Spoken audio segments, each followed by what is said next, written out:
Hello, welcome back to శ్రీలతో ముచ్చట్లు. ఈరోజు Sunday special మా ఇంట్లో చేపల పులుసు. అందరూ క్లీన్ చేసినట్టుగానే క్లీన్ చేసుకొని పసుపు ఉప్పుతోటి ఈరోజు పసుపు ఉప్పుతోటి చేశాను. నార్మల్గా అయితే నేను వెనిగర్తో క్లీన్ చేస్తాను. సో అది క్లీన్ అయిపోగానే వెడల్పాటి బాండి పెట్టుకుని, వెడల్పుగా ఎందుకు తీసుకోవాలంటే చేపల పులుసు వెడల్పు గిన్నెలో చేస్తేనే మంచిది కాబట్టి దానికి కొంచెం ఆయిల్ కూడా ఎక్కువనే పడుతుంది నీచుకూరలకి. ఫస్ట్ తాలింపుకి నేను జీలకర్ర పచ్చిమిర్చి పెట్టి తాలింపు వేస్తాను. అది వేగిన తర్వాత అప్పుడు నేను ఉల్లిపాయలు వేస్తాను. ఎందుకంటే అది ఎన్హాన్స్ చేస్తుంది, రుచిని ఎన్హాన్స్ చేస్తుంది. నార్మల్గా వేరే రకంగా అన్నీ దంచుకొని మసాలాలన్నీ దంచుకొని వేస్తారు. I do simple recipe. సింపుల్గా చేసేసుకుని అది వేగుతున్నప్పుడు నేను మెల్లిగా దాంట్లో కరివేపాకు వేసి దాన్ని సాటే చేశాను. తర్వాత హాఫ్ బాయిల్ అయిన తర్వాత పసుపు అల్లం వెల్లుల్లిపాయ వేసి, నాకు వంటల్లో మా హస్బెండ్ కూడా హెల్ప్ చేస్తూ ఉంటారు. సో ఇట్లా తిప్పడమే చేస్తారు ఆయన, మిగతావన్నీ నేనే చేస్తాను.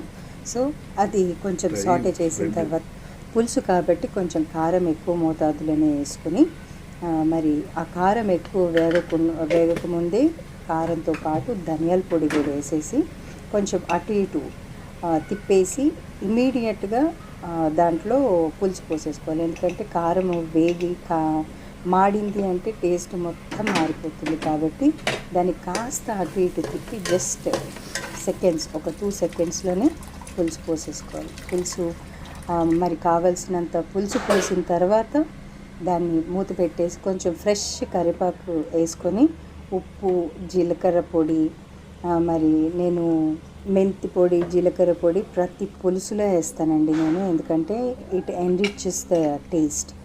అది చాలా బాగుంటుంది పులుసులో. ఖచ్చితంగా నేను ఇది వేస్తాను. దాంతోపాటు ఫ్రెష్గా మళ్ళీ వేగింది కాకుండా ఫ్రెష్గా కరివేపాకు వేసి ఆ పులుపు వాసన పోయేదాకా మసల పెట్టి దాంట్లో ముక్కలు వేసేస్తాను.